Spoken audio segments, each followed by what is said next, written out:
الرسالة هي الوحدة.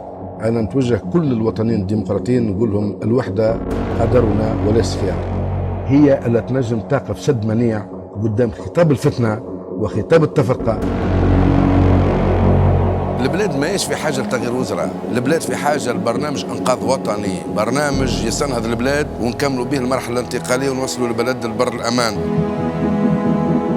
اليوم البلاد في منعرج حاسم لازم الناس تفهم، إما أن ننقلوها للمربع الديمقراطي وإلا ترجع للاستبداد والديكتاتورية والفساد.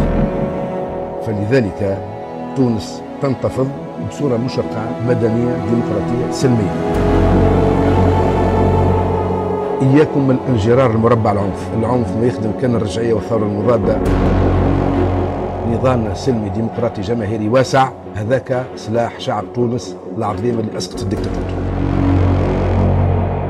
وما يبقى في الوقت كان حجر.